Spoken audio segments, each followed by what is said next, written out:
नमस्कार बच्चों, कैसे हैं आप सभी। उम्मीद है बहुत अच्छे से होंगे और पढ़ाई बहुत अच्छे से चल रही होगी आप सभी की। बच्चों, पिछली कड़ी तक हमने ये देखा कि किस तरह से लेखिका जो हैं वो हिमालय की यात्रा पर निकली हुई हैं और तरह तरह के परिदृश्य देख रही हैं। पिछले भाग में हमने ये भी देखा कि अंततः वो बर्फ देखने के लिए कटाव पहुंच गई हैं और कटाव के बारे में लोगों की बातचीत चल रही है कि कटाव जो है वो भारत का स्विट्जरलैंड है। लेकिन तभी लेखिका की जो साथी हैं मणि, वो कहती हैं कि नहीं, स्विट्जरलैंड इतनी ऊंचाई पर नहीं है, कटाव जो है वो स्विट्जरलैंड से भी खूबसूरत है। और उस समय कटाव, जिस समय की ये बात है, जिस समय लेखिका हिमालय दर्शन की यात्रा पर निकली होंगी, जिस समय की ये बात है, उस समय कटाव इतना महत्वपूर्ण टूरिस्ट सेंटर, टूरिस्ट स्पॉट नहीं बन पाया था। सैलानियों के घूमने की जगह इतनी सुप्रसिद्ध नहीं हो पाई थी और पर्यटन के प्रमुख केंद्र के रूप में कटाव जो है वो उभर कर सामने नहीं आया था, इसलिए लोग उसे बहुत जानते नहीं थे। लेकिन अब अगर कटाव को आप देखें, मैं अभी YouTube पे कुछ वीडियो देख रहा था कटाव के, तो एक सघन बस्ती वहां पर बस गई है। बहुत सारे लोग वहां पहुंच रहे हैं और प्रदूषण का खतरा वहां बहुत ज्यादा बढ़ गया है। तो ये एक दुखद बात रही, क्योंकि मैं आप लोगों को पढ़ाने से पहले मैंने सोचा कि कटाव के कुछ दृश्य देख लिए जाएं। तो बहुत खोजने पर मुझे कुछ वीडियो इस तरह के मिले जिसमें कि मैंने देखा कि वहां पर अब एक पूरी बस्ती आबाद हो गई है और चूंकि सैलानियों का आना जाना हमेशा लगा रहता है, तो मुझे थोड़ा अच्छा नहीं लगा। मुझे ये लगा कि ठीक है, लोग जाएं लेकिन वापस आएं। और सामान्य तौर पर आप देखते हैं बच्चों की, जब हम किसी पिकनिक स्पॉट पे जाते हैं, जब हम किसी ऐसे पर्यटन स्थल पर जाते हैं जहाँ जाकर हमें बहुत अच्छा लगता है, हम वहाँ समय बिताते हैं, तो हम वहाँ करते क्या हैं। थोड़ी सी बातचीत हम अगर ये करें कि जब हम किसी पर्यटन केंद्र पर जाते हैं तो खाने पीने का सामान लेकर के जाते हैं और वहाँ जा कर के खूब आनंद उत्सव मनाते हैं। तरह तरह के व्यंजन जो हम लेके जाते हैं उसे हम खाते हैं और एक बार इस्तेमाल करके फेंकने वाली चीज़ों का ज़माना आ गया है, तो हम जिस पत्तल में खाते हैं उसे फेंक देते हैं। जिस प्लास्टिक के ग्लास में पानी पीते हैं हम उसे वहाँ फेंक देते हैं। और जब चलने की बारी होती है और जब हम पीछे पलट के देखते हैं तो इतनी शर्मिंदगी होती है, लगता है कि हमने ये क्या किया। हमने न सिर्फ खाया बल्कि जगह को गंदा किया। तरह तरह के लोग जो उस जगह की व्यवस्था में लगे हुए हैं, साफ सफाई करने के लिए नियुक्त किए गए हैं, उनको कितनी मुसीबत में डाल दिया हमने। तो इस तरह के लोगों से कटाव भी अब बचा नहीं है, तो वहाँ भी अब लोग जा रहे हैं और उस जगह को गंदा कर रहे हैं। निश्चित रूप से ये बहुत ही चिंताजनक बात है। और टूरिस्ट स्पॉट जब तक कटाव नहीं बना था तब तक उसकी नैसर्गिक जो प्रकृति थी, जो अहस्तक्षेप की गई, माने हस्तक्षेप नहीं किया गया था जिस प्रकृति में, अब लगता है कि मनुष्य के कदम वहाँ पड़ गए हैं। और आप तो जानते ही हैं कि मनुष्य जहाँ पहुँच जाता है वहाँ वह क्या करता है। तो देखिए, कटाव पहुँच गए हैं लोग, सारे लोग कैमरे में फोटो खिंचवा रहे हैं, तरह तरह से लेट करके, तरह तरह से दौड़ भाग करके, खड़े हो करके, घेरा बना के, हाथ पकड़ के, गोल खड़े हो करके, हिमालय के विभिन्न रंगत जो है लोग अपने कैमरे में उतार रहे हैं। इस बीच लेखिका के ऊपर कैसा असर होता है, लेखिका क्या कहती हैं कि मेरे ऊपर कैसा असर होता है, अब हम ये पढ़ेंगे। और मुझे लगता है कि आज हम इस पाठ को समाप्त कर देंगे और कुछ समय रहा तो कुछ महत्वपूर्ण प्रश्न पर हम चर्चा भी कर लेंगे। तो चलिए सीधे हम अब पाठ पढ़ना शुरू करते हैं। पृष्ठ क्रमांक 27, पहला पैराग्राफ से, जहां पर लेखिका कटाव पहुंच चुकी हैं, सारे लोग फोटो खिंचवा रहे हैं, लेकिन लेखिका की जो मन स्थिति है वो बिल्कुल अलग है। लेखिका का व्यवहार बिल्कुल अलग है। वो बहुत भावुक है। वह क्या कर रही है, कैसा महसूस कर रही है, आइए पढ़ते हैं और जानते हैं। मेरे पांव झनझन करने लगे थे, मन वृंदावन हो रहा था। मेरे पांव झनझन करने लगे थे, पर मन वृंदावन हो रहा था। भीतर जैसे देवता जाग गए थे। एक एक पंक्तियों को बहुत ध्यान से सुनिएगा बच्चों। बहुत ही काव्यात्मक भाषा है, बहुत ही खूबसूरत।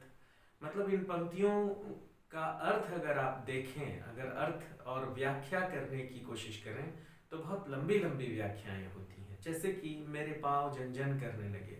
हम किसी दृश्य को देखते हैं और हमारी कल्पना से बाहर की चीज होती है, कल्पनातीत होती है, और वो हमारे सामने वह दृश्य उपस्थित हो जाता है तो हमारे शरीर के जो अंग हैं वो हमारे वश में नहीं होते, थर थर करने लगते हैं। तो वही कह रही हैं कि मेरे पाँव झनझन करने लगे थे, मन वृंदावन हो रहा था। अब इस रूपक को आप कैसे लेंगे? मन वृंदावन होना मतलब मन का पवित्र हो जाना। वृंदावन को हम हमेशा पवित्रता से जोड़ कर देखते हैं। तो कह रही हैं कि मेरा मन वृंदावन हो रहा था, मतलब कि मेरा मन अब पवित्र हो गया था। भीतर जैसे देवता जाग गए थे, और ऐसा लग रहा था कि मेरे मन के भीतर के जो देवता हैं वो जग गए हैं। मेरे पांव झनझन करने लगे थे, पर मन वृंदावन हो रहा था। भीतर जैसे देवता जाग गए थे। ख्वाहिश हुई कि मैं भी बर्फ पर लेटकर इस बर्फीली जन्नत को जी भर देखूं।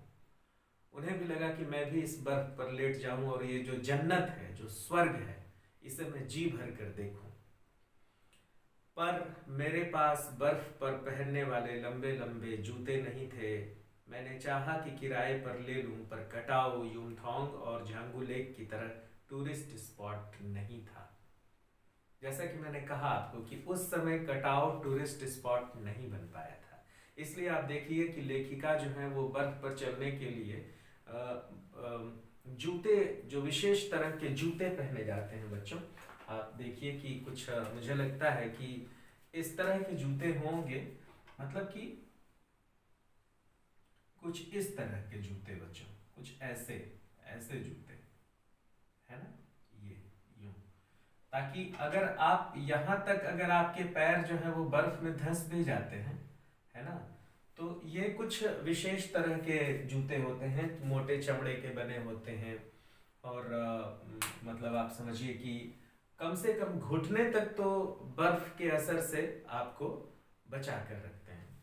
और फिर बर्फ पर पहनने के लिए विशेष तरह के कपड़े भी होते हैं बच्चों, जो मोटे होते हैं, चमड़े के होते हैं, या रेक्सिन के होते हैं, जिस पर बर्फ जो है वो झड़ जाता है। तो अक्सर टूरिस्ट जो है इन तैयारियों के साथ जाते हैं। लेकिन लेखिका बहुत अफसोस कर रही थी कि मैं जो है वो सोची कि कटाओ में ले लूंगी, लेकिन कटाओ तो टूरिस्ट स्पॉट बन नहीं पाया था, इसलिए यहाँ पर घुटने तक के जूते मुझे नहीं मिले।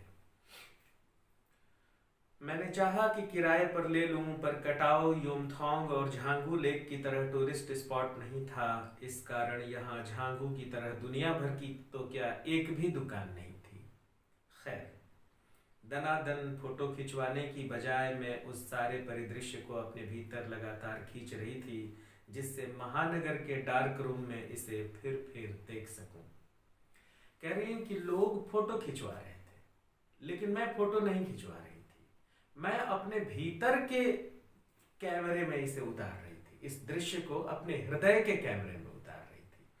कह रही हैं कि अपने भीतर लगातार फोटो खींच रही थी। मेरे मन में कैमरा था, मेरी आंखें कैमरा की तरह थीं, और जो कैमरा से ये आंखें जो फोटो खींच रही थीं वो मेरे भीतर, मेरे हृदय में जा करके और सुरक्षित हो रहा था, ताकि जब मैं यहाँ से वापस महानगर जाऊं जहाँ से मैं आई हूँ, तो वहाँ के डार्क रूम में जा करके, डार्क रूम पहले बच्चों फोटो को प्रोसेस करने का एक तरीका होता था, जो रील, जैसा कि मैंने आपको बताया था ना, कैमरे में रील डलवाते थे, तो उसे एक अंधेरे कमरे में खोला जाता था और उसको डेवलप किया जाता था। अगर उजाले में रील को खोल दिया जाए तो सब गड़बड़ हो जाएगा, फिर वो पूरा रील जो है वो खराब हो जाता था। तो हर कैमरे की दुकान पर एक डार्क रूम होता था, जिसमें एक तनिक रोशनी नहीं आती, एक तनिक रोशनी नहीं आती थी। जो डेवलपर होता था, जो जो फोटो का प्रिंट निकालता था, उसको बहुत मेहनत और बहुत ही सावधानी से काम करना होता था। वो डेवलपर जो है वो उस डार्क रूम में जाता था और अंदाज से रील निकालता था कैमरे से, और अंदाज से उसे खोल करके और उसकी कटिंग करता था, और उसको अपने जो उसका जो केमिकल है, जो रासायनिक पदार्थ है जिसमें वो डाल के और उस फोटो को बनाता था, उसमें वो डुबाता था, फिर उसको टांगता था, फिर जब वो नेगेटिव बन जाता था तो फिर उससे पॉजिटिव फोटो बनाता था। ये एक लंबी प्रक्रिया रहती थी, आप शायद बिल्कुल नहीं जानते होंगे इस प्रक्रिया को। आप अपने घर में चर्चा करेंगे तो आपको पता लगेगा कि पहले फोटो बनाने की क्या प्रक्रिया थी। तो कह रही हैं कि मैं अपनी आंखों से फोटो अपने हृदय में उतार रही थी, ताकि जब मैं वापस महानगर जाऊं तो वहाँ अपने अंधेरे डार्क रूम में, महानगर के डार्क रूम में अपने हृदय से वो फोटो निकालूं और उसे मैं बार बार याद करूं। संपूर्णता के उन क्षणों में यह हिम शिखर मुझे मेरे आध्यात्मिक अतीत से जोड़ रहे थे। और ये जो क्षण है, जिस क्षण वो उस हिम शिखर को देख रही हैं, हिम शिखर मतलब बर्फ से ढके हुए पहाड़ के शिखर, कह रही हैं कि जब मैं इन पहाड़ के शिखरों को देख रही हूँ तो मुझे ऐसा लग रहा है कि ये जो दृश्य है ये संपूर्ण है। कह रही है ना, देखो, कह रही है कि संपूर्णता के उन क्षणों में, मतलब ये जो दृश्य है वो संपूर्ण है, अधूरा नहीं है। This is a complete photograph. इसमें कोई भी चीज ऐसी नहीं है जिसे आप कह सकें कि ये अधूरी चीज है। प्रकृति वहां पर अपनी संपूर्णता के साथ उपस्थित है बच्चों, इसलिए इसे कहा गया है। और मैं इसे अंग्रेजी में कह के आपको इसलिए बताया क्योंकि आप ये अंग्रेजी में इसे हम क्या कह सकते हैं जिससे आप बहुत अच्छी तरह से समझ जाएं, इसलिए मैंने आपसे ये कहा कि देखो इसे ऐसे समझा जाए कि ये एक संपूर्ण चित्र है, इसमें कहीं कोई कमी नहीं है। और इस संपूर्ण चित्र को देख करके लेखिका कहती हैं कि मैं अपने आध्यात्मिक अतीत से जुड़ रही हूं। आध्यात्मिक अतीत मतलब लेखिका का जो एक अतीत है, एक भूतकाल है, वह आध्यात्मिक है। आध्यात्मिक मतलब कि ईश्वर से जुड़ा हुआ, भगवान से जुड़ा हुआ अतीत है। तो कह रही है ना कि मेरा मन वृंदावन हो रहा था, उसमें भगवान लग रहा था जग गए हैं, और उसी भगवान के साथ मैं जुड़ जा रही थी, क्योंकि जहां भगवान है वहीं पर संपूर्णता है। और वह भगवान कौन है? वह भगवान प्रकृति है, स्वयं नेचर, प्रकृति। इससे बड़ा भगवान और क्या होगा, क्योंकि ये भगवान की ही रचना है। अगर हम ऐसा मान लें कि इसे भगवान ने ही बनाया है, मान लीजिए, तो भगवान ने जो बनाया है वह यहीं पर संपूर्ण दिखाई दे रहा है। इसलिए वो भगवान को याद करने लगती हैं कि हे ईश्वर, आपने जो रचना की है वो हिमालय में ही आकर मुझे संपूर्ण दिखाई दे रहा है। यहीं पर कोई चीज ऐसी दिख रही है जो टूटी फूटी नहीं है या जिसमें कोई कमी हो, ऐसी नहीं है ये। इसलिए वो ईश्वर को याद करने लगती हैं। ऐसा नहीं कि हिमालय को देखा और सीधे भगवान याद आने लगे, ऐसा नहीं है। संपूर्णता की बात करती हैं वो, कहती हैं, बहुत ध्यान से सुनना, मैं बहुत जरूरी चीज बता रहा हूं। क्यों ऐसा लिख रही हैं कि मैं इस संपूर्णता के क्षणों में अपने आध्यात्मिक अतीत से जुड़ गई? परीक्षा में प्रश्न हालांकि इतना गहरा प्रश्न तो नहीं पूछेगा, लेकिन आपको इस पर समझ अपनी बना लेनी चाहिए कि क्यों कहती है कि संपूर्णता के ये जो क्षण है वो मुझे आध्यात्मिक अतीत से जोड़ रहे हैं। इसीलिए कहती हैं कि लेखिका को लगता है कि ये जो प्रकृति है वह ईश्वर की ही रचना है, और ईश्वर की जो रचना है वो यहीं आकर मुझे संपूर्ण दिखाई दे रही है। लगता है कि अब जाकर के ईश्वर की जो रचना है वह संपूर्ण हुई है। इसलिए इतना प्रभावित होती हैं कि वो सीधे ईश्वर को याद करने लगती हैं। मन पवित्र हो जाता है, मन वृंदावन हो जाता है और ईश्वर को याद करने लगती हैं। हाँ, संपूर्णता के उन क्षणों में यह हिम शिखर मुझे मेरे आध्यात्मिक अतीत से जोड़ रहे थे। शायद ऐसी ही विभोर कर देने वाली दिव्यता के बीच हमारे ऋषि मुनियों ने वेदों की रचना की होगी। और कहती हैं कि ये जो वेदों की रचना हुई है, जो 4 वेद हैं, ऋग्वेद, यजुर्वेद, सामवेद और अथर्ववेद, इनकी जो रचना हुई है, जिन लोगों ने इन चारों वेदों की रचना की है, वो निश्चित रूप से उन पर इसी तरह की प्रकृति का असर रहा होगा। ठंडे प्रदेशों कहा माना ऐसा जाता है कि जो वेद हैं वो आर्यों की रचनाएं हैं, और ऐसा कहा जाता है कि आर्य जो थे वो ठंडे प्रदेशों से आए हुए थे। तो लेखिका ने सीधे इस बात को आर्यों से और वेद की रचना से जोड़ दिया कि निश्चित रूप से वेद जैसी महान कृतियों की रचना करने वाले लोगों पर इसी तरह की संपूर्णता, इसी तरह के मौसम का, इसी तरह की प्रकृति का प्रभाव रहा होगा, जिससे कि वो इतनी महान रचनाएं कर सके थे। शायद ऐसी ही विभोर कर देने वाली दिव्यता के बीच हमारे ऋषि मुनियों ने वेदों की रचना की होगी, ऋषि मुनियों ने वेदों की रचना की होगी। और ऋषि मुनि कहाँ रह रहे होंगे? तो हिमालय पर रह रहे होंगे। आप देखिए ना, हमारा जो इतिहास है उसमें आप देखेंगे कि जो वानप्रस्थ आश्रम है, उस वानप्रस्थ आश्रम में प्रवेश करने के बाद लोग जब घर का त्याग करते थे बच्चों, तो पर्वतीय प्रदेशों की ओर चले जाते थे। जो कहा जाता है ना कि गृहस्थ आश्रम जो है वो मनुष्य के जीवन का सबसे महत्वपूर्ण आश्रम होता है। गृहस्थ आश्रम के बाद जो होता है वो वानप्रस्थ होता है, और वानप्रस्थ के बाद सन्यास होता है। सन्यास सबसे अंतिम अवस्था होती है।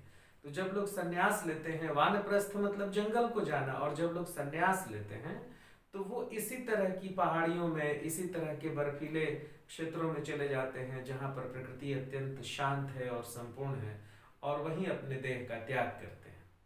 तो जो 4 आश्रम बनाए गए हैं बच्चों, उसमें जो अंतिम, जो सन्यास और वानप्रस्थ अंतिम 2 हैं, उनकी पूर्णता जो है वो ऐसे ही क्षेत्रों में आकर के होती है। इसीलिए हमारे जो ऋषि मुनि हैं, मन शांत रखने के लिए पहाड़ों की यात्रा करते हैं, हिमालय की गुफाओं में तपस्या करते हैं।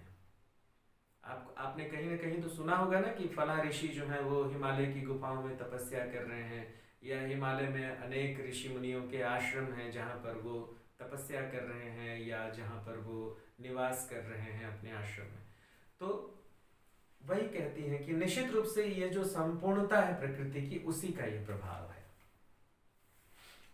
जीवन सत्यों को खोजा होगा, और इसी तरह की प्रकृति में ही उन्होंने जीवन के सत्यों को खोजा होगा। सर्वे भवन्तु सुखिनः का महामंत्र पाया होगा।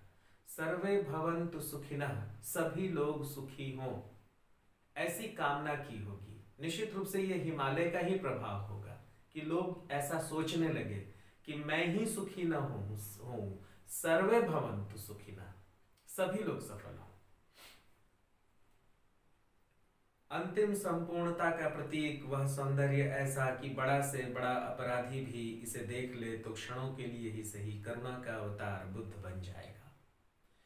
कह रही है लेखिका कि इतना अद्भुत दृश्य है कि अगर बड़े से बड़ा अपराधी भी इस दृश्य को देख ले, जिसे मैं देख रही हूं, इस दृश्य को देख ले तो थोड़ी देर के लिए गौतम बुद्ध बन जाएगा। करुणा का अवतार गौतम बुद्ध। बुद्ध करुणा के अवतार माने गए हैं ना। आपको वो कहानी याद आ रही होगी कि बुद्ध के जो भाई हैं, उन्होंने जब तीर से एक हंस को मारा, तो वह हंस जो है तड़पता हुआ सिद्धार्थ के कदमों में आकर के गिर गया। सिद्धार्थ ने उसे उठा लिया, सिद्धार्थ रोने लगे। उसी समय उनका जो भाई है वो आया और कहा कि सिद्धार्थ मुझे इस हंस को दे दो, इसे मैंने मारा है। तो सिद्धार्थ कहते हैं कि मारने वाले से बचाने वाला बड़ा होता है। मैंने इसे, ये मेरी शरण में आया है, एक तरह से मैं इसका रक्षक हूँ, इसलिए मैं इसे तुमको नहीं दूंगा। फिर दोनों जो है अपने पिता के दरबार में पहुंचते हैं, तो उनके पिता न्याय करते हैं कि जो हंस है उसी से हम जान लेते हैं कि वह किसके पास जाना चाहता है। तो हंस जो है धीरे धीरे सरकता हुआ सिद्धार्थ के पास चला गया। तो करुणा के अवतार माने गए हैं सिद्धार्थ, जिन्हें हम बाद में बुद्ध कहे। तो लेखिका कहती है कि ये जो संपूर्णता का दृश्य है हिमालय का, उसे देख करके बड़ा से बड़ा जो दुष्ट आत्मा है, दुरात्मा है, पापी है, वह भी करुणा का अवतार बुद्ध बन जाएगा। और तभी दिमाग में कौंधा कि मिल्टन ने ईव की सुंदरता का वर्णन करते हुए लिखा था कि शैतान भी उसे देखकर ठगा सा रह जाता था और दूसरों का अमंगल करने की वृत्ति भूल जाता था। मैंने मणि से पूछा, क्या उसने पढ़ी है मिल्टन की यह कविता? पर मणि उस समय किसी दूसरे ही सवाल से जूझ रही थी। वह एकाएक दार्शनिकों की तरह कहने लगी। मैंने मणि से पूछना चाहा कि क्या मिल्टन की वो कविता आपने पढ़ी है जिसमें ईव की खूबसूरती को देख करके शैतान भी मोहित हो जाता था और थोड़ी देर के लिए मैंने भूल जाता था कि शैतानी क्या होती है। क्या आपने उस कविता को पढ़ी है? आपने वह कविता पढ़ी है? तो मणि जो थी वो किसी दूसरे ही ख्याल में व्यस्त है। मणि क्या सोच रही हैं? मणि कह रही हैं कि ये जो हिम शिखर हैं वह जल स्तंभ हैं पूरे एशिया के। ये जल स्तंभ हैं, पानी के बने हुए स्तंभ हैं, पिलर हैं। पानी को हम कभी भी ऐसे एक दूसरे के ऊपर जोड़ के नहीं रख सकते बच्चों, पानी तो बिखर जाएगा। लेकिन बर्फ ही एक ऐसा रूप है जिसके लिए बर्तन की जरूरत नहीं है। पानी अगर बर्फ की शक्ल में है तो बिना बर्तन के वह जमा रह सकता है। तो कहती हैं दार्शनिकों की तरह मणि जो है वो कहती हैं कि ये जो हिम शिखर हैं पूरे एशिया के जल स्तंभ हैं, क्योंकि ये जो हिम शिखर हैं यही पिघलते हैं। एशिया के जल स्तंभ हैं पूरे एशिया को, जो मीठे जल की जो नदियां हैं सदा नीरा, जिसमें साल भर पानी बहते रहता है, हिमालय से निकलती हैं वह नदियां। और पूरे एशिया के अधिकांश देशों में पानी जो है वो हिमालय का पानी इन नदियों में इसी हिमालय का पानी बहता है। तो इसलिए ये कह रही हैं कि कितनी खूबसूरत व्यवस्था है प्रकृति की कि जाड़े के दिनों में पानी जो है वह जम जाता है और गर्मी के दिनों में जब मैदानी क्षेत्रों में पानी के लिए हाहाकार होने लगता है तब ये जल स्तंभ धीरे धीरे धीरे धीरे पिघलते हैं और नदियों में इनका पानी बहता है और हम जो है वो नदियों से पानी प्राप्त करते हैं। तो देखिए कितनी बड़ी व्यवस्था है हिमालय की मैदानी क्षेत्रों को पानी देने की और उन्हें जिंदा रखने की। भीषण गर्मी के दिनों में कम से कम पीने लायक पानी जो है वो हिमालय से मिल जाता है। इससे बड़ा योगदान हिमालय का और क्या हो सकता है। तो वही कह रही हैं कि ये हिम शिखर जल स्तंभ है पूरे एशिया के। देखो प्रकृति भी किस नायाब ढंग से सारा इंतजामात करती है।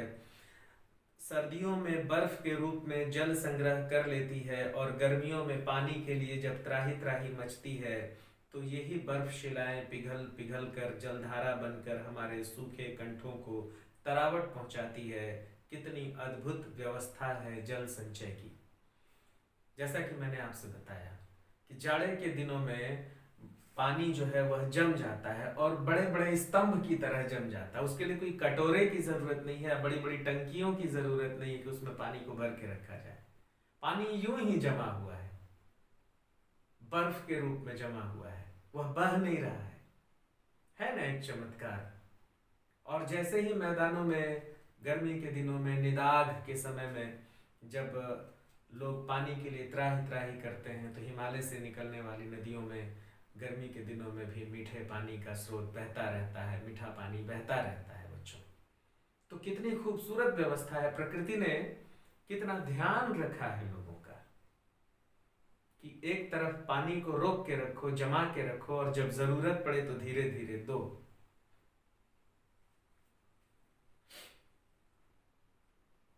मणि ने अभिभूत हो माथा नवाया और फिर इसके साथ ही मणि जो है वो हिमालय को प्रणाम करती हैं, कहती हैं कि क्या जबरदस्त तुम्हारी व्यवस्था है हिमालय।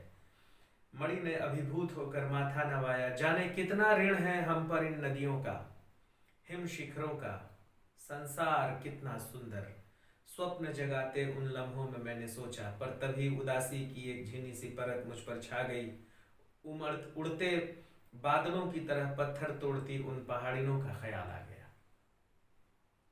कहीं की मणि जो है वो पहाड़ों के सामने, हिमालय के सामने सर झुकाने लगी। कहीं की हे हिमालय, हम तुम्हारे सामने सर झुकाते हैं, तुम इतने महान हो, तुम्हारी व्यवस्था कितनी महान है।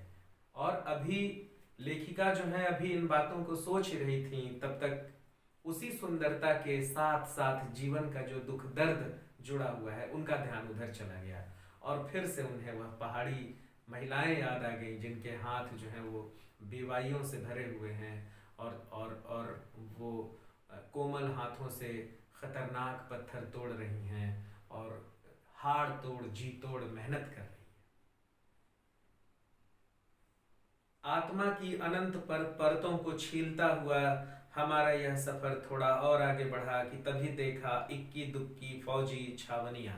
थोड़ा और आगे बढ़ी तो फौजी छावनियां दिखाई दी। ध्यान आया यह बॉर्डर एरिया है, थोड़ी दूरी पर ही चीन की सीमा है। थोड़ी ही दूर पर चीन की सीमा लगती थी, वहां तक ये लोग पहुंच गए थे। थोड़ी ही दूरी पर चीन की सीमा है। एक फौजी से मैंने कहा इतनी कड़कड़ाती ठंड में, उस समय तापमान -15 डिग्री सेल्सियस था। जिस समय बर्फ देखने गए थे, गई थी लेखिका और उनके साथी, उस समय वहां का तापमान -15 डिग्री सेल्सियस था।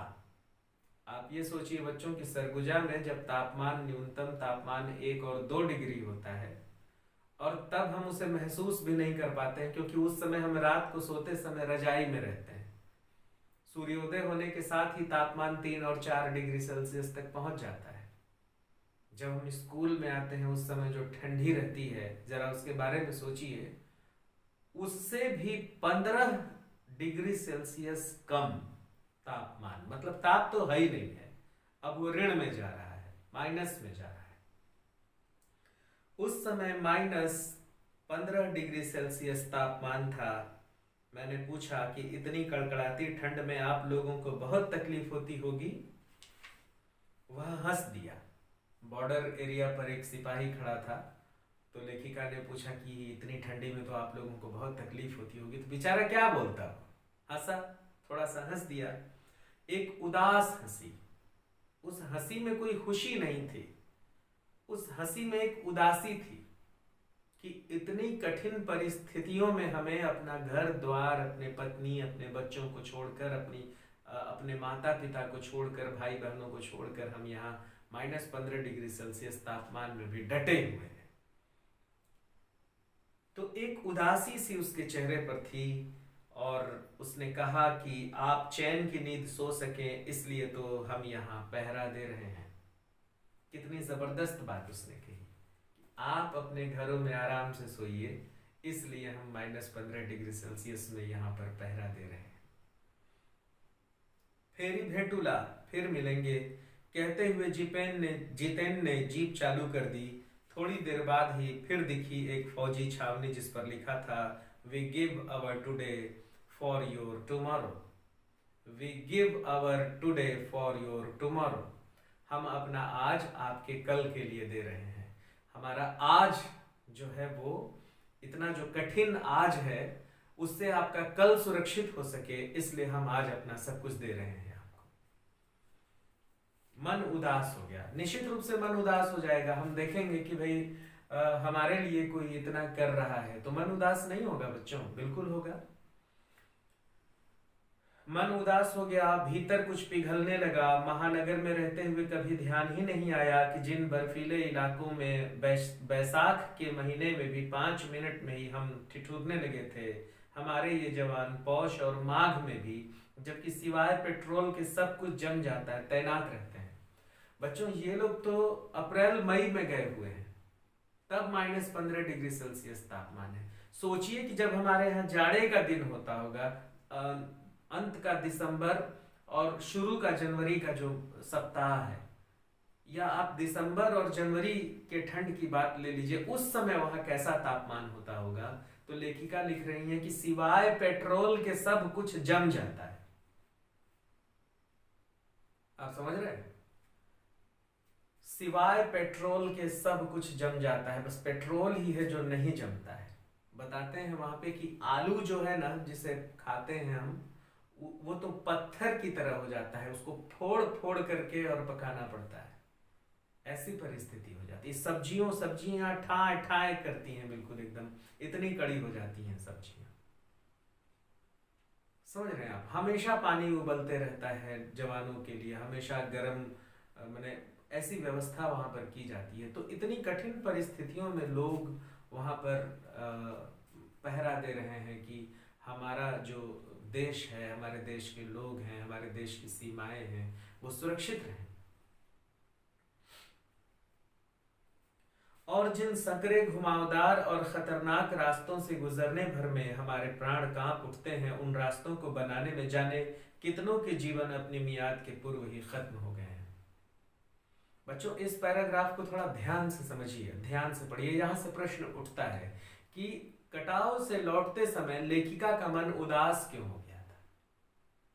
बहुत ही महत्वपूर्ण है। तो पहली बात तो ये कि वो सोचने लगी कि जब हम बैसाख के महीने में आए हैं, चैत्र के महीने में आए हैं, जबकि मैदानों में गर्मी शुरू होती है, यहाँ पर -15 डिग्री सेल्सियस तापमान है, तो पूस और माघ के महीने में क्या होता होगा, जब मैदानों में शीत एकदम ठिठुरन रहती है, उस समय जब मैदानों में 1 और 2 डिग्री सेल्सियस तापमान रहता है, उस समय यहाँ की स्थिति क्या होती होगी। एक तो इस बात को लेकर के और सैनिकों के कठोर जीवन को लेकर के, जीवन की कठोर परिस्थितियों को लेकर के लेखिका उदास हो जाती हैं। फिर कहती हैं कि फिर क्यों उदास होती हैं, फिर कहती हैं, सोचती हैं कि इन पहाड़ों पर आने के लिए जो चक्करदार घुमावदार जो सड़कें हैं, उन्हें बनाने में कितने ही लोगों ने अपना जीवन गंवा दिया, कितने ही लोगों ने अपने प्राणों को न्योछावर कर दिया।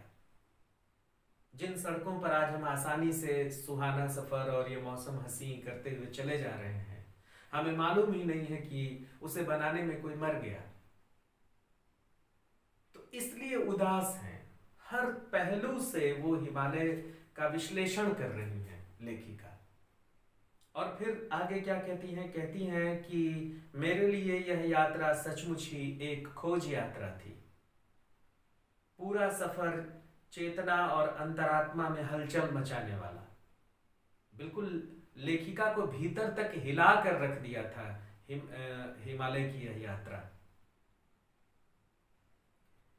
बहरहाल अब हम लायुंग वापस लौटकर फिर युमथांग की ओर, और फिर जैसे आए थे कि युमथांग से लाचुंग गए, लाचुंग से फिर कटाव गए, फिर अब कटाव से वापस लायुंग आए, और लायुंग से वापस अब युमथांग आ रहे हैं। जितेन कुछ दिन पूर्व ही नेपाल से ताजा वापस आया था। जितेन जो है कुछ ही दिन पहले नेपाल से वापस आया था। युमथांग की घाटियों में एक नया आकर्षण और जुड़ गया था, ढेरों प्रियुता और रोडोडेंड्रो के फूल। बहुत ही खूबसूरत होते हैं प्रियुता और रोडोडेंड्रो, समझे। युमथांग की घाटियों में एक नया आकर्षण और जुड़ गया था, ढेरों प्रियुता और रोडोडेंड्रो के फूल। जितेन बताने लगा, बस 15 दिनों में देखिएगा पूरी घाटी फूलों से इस कदर भर जाएगी कि लगेगा कि फूलों की सेज रखी हो। बच्चों, पिछली कड़ियों में मैं आपको फूलों भरे चित्र भेज रहा हूं, आप देखिए हिमालय के वो सच्चे चित्र हैं। एक फूलों भरी घाटियों का चित्र भी मैंने आपको भेजा था कि आप उसको देखिए कि किस तरह से फूलों की घाटियां हिमालय में हुआ करती हैं। तो जितेन बताने लगा, बस 15 दिनों में ही देखिएगा पूरी घाटी फूलों से इस कदर भर जाएगी कि लगेगा कि फूलों की सेज रखी हो। यहाँ रास्ते अपेक्षाकृत चौड़े थे, इस कारण खतरे का एहसास कम था। इन घाटियों में कई बंदर भी दिखे, कुछ अकेले तो कुछ बाल बच्चों के साथ। बहरहाल घाटियों, वादियों, पहाड़ों और बादलों की आंख मिचौली दिखाती पहाड़ी कबूतरों को उड़ाती हमारी जीप जब युमथांग वापस पहुंची तो हम थोड़े निराश हुए। बर्फ से ढके कटाव के हिम शिखरों को देखने के बाद युमथांग थोड़ा फीका लग रहा था। पहले तो इन लोगों को युमथांग ही बहुत अच्छा लग रहा था, उसके बाद फिर जब ये लोग लाचुंग पहुंचे तो वहां तो और भी ये लोग उत्साहित हो गए, और जब कटाव पहुंचे तो जन्नत का दर्शन होने लगा। लेकिन जब कटाव से वापस आए तो पहले जो चीज देख चुके थे अब वो थोड़ा फीका लगने लगा इन लोगों को। तो बर्फ से ढके कटाव के हिम शिखरों को देखने के बाद युमथांग थोड़ा फीका लगा और यह भी एहसास हुआ कि मंजिल से कहीं ज्यादा रोमांचक होता है मंजिल का सफर। मंजिल पर पहुंच गया तो बात तो खत्म हो जाती है, मंजिल तक पहुंचने का जो सफर होता है बच्चों, वो बहुत ही उत्तेजक होता है। कैसा होगा, क्या होगा, अरे वाह वहां पहुंच के क्या करेंगे। आप पहुंच गए तो फिर बात खत्म हो जाती है। जो यात्रा है, जो आपका सफर है, वो ज्यादा दिलचस्प होता है, ऐसा कह रही है लेखिका। बहरहाल युमथांग में चिप्स बेचती एक सिक्किमी युवती से मैंने पूछा, क्या तुम सिक्किमी हो? तो उसने जवाब दिया, नहीं मैं इंडियन हूं। लेखिका ने पूछा कि क्या तुम सिक्किमी हो? तो उसने कहा, नहीं मैं इंडियन हूं। सुनकर बहुत अच्छा लगा। सिक्किम के लोग भारत में मिलकर बहुत खुश हैं। जब सिक्किम स्वतंत्र रजवाड़ा था तब टूरिस्ट उद्योग इतना नहीं फला फूला था। हर एक सिक्किमी भारतीय आबो हवा में इस कदर घुल मिल गया है कि लगता ही नहीं कि कभी सिक्किम भारत में नहीं था। सिक्किम बाद में भारत का हिस्सा बना बच्चों, पहले वो एक स्वतंत्र रजवाड़ा था। जीप में बैठने को हुए कि एक पहाड़ी कुत्ते ने रास्ता काट दिया।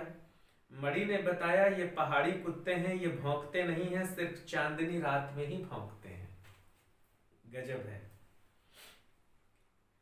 क्या विस्मय और अविश्वास से मैं उसे सुनती रही। क्या समुद्र की तरह कुत्तों पर भी पूर्णिमा की चांदनी कामनाओं का ज्वार भाटा जगाती है? खैर, ये जो पहाड़ी कुत्ते हैं कह रही हैं कि ये सिर्फ चांदनी रात में ही भौंकते हैं। क्यों?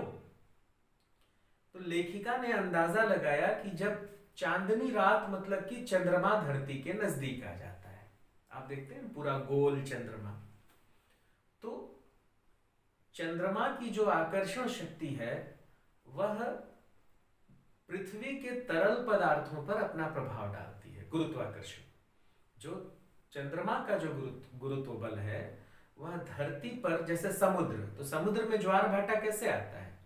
चंद्रमा जब नजदीक आ जाता है तो वो पानी को खींच लेता है, तो पानी का स्तर ऊपर हो जाता है। तो वह असर लेखिका ऐसा सोच रही है कि कुत्ते के दिमाग पे भी हो रहा है क्या, कि चांदनी रात में उसका गुरुत्वाकर्षण इन जंगली कुत्तों के दिमाग पर भी आकर्षण का प्रभाव डाल रहा है क्या उसके दिमाग में जो तरल चीजें हैं वे भी खींच रही हैं क्या, जिसके कारण कि वह चांदनी रात में भौंक रहा है। जरूर दिमाग पर किसी तरह का कोई गुरुत्व का असर होता होगा चंद्रमा का, तभी तो वह विचलित हो जाता है और भौंकना शुरू कर देता है। तो इस तरह से वह कयास लगा रही हैं, अंदाज लगा रही हैं।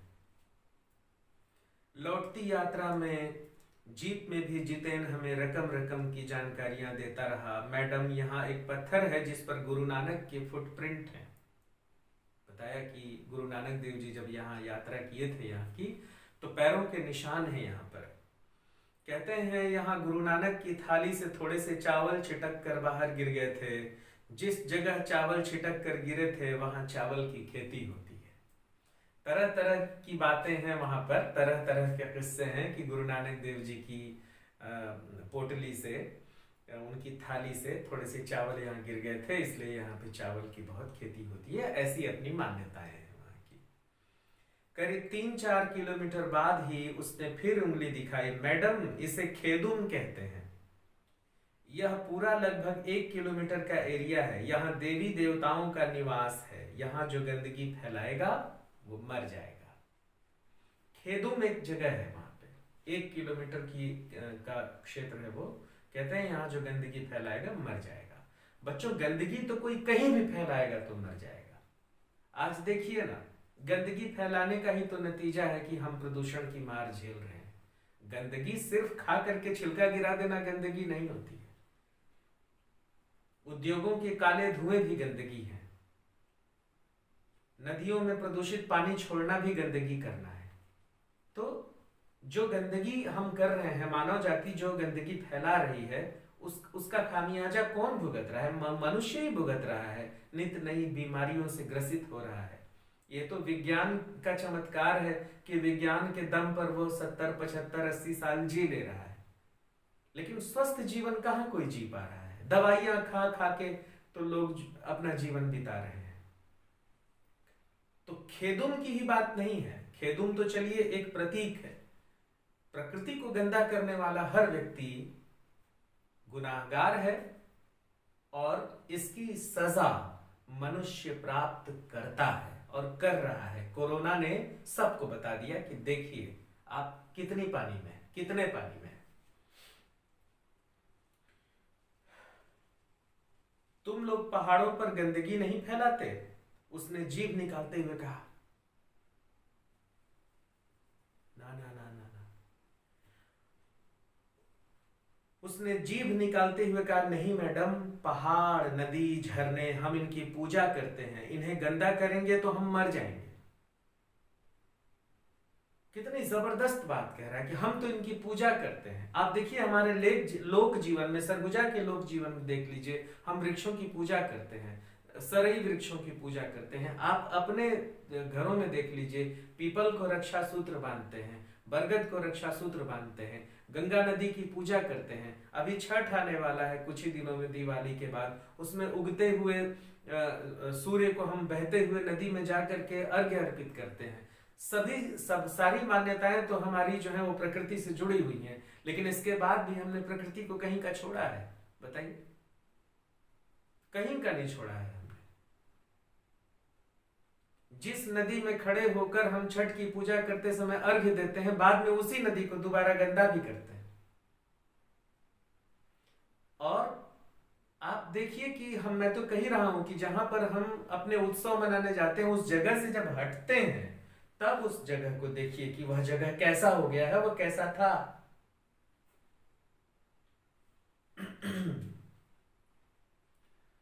इन्हें गंदा करेंगे तो हम मर जाएंगे।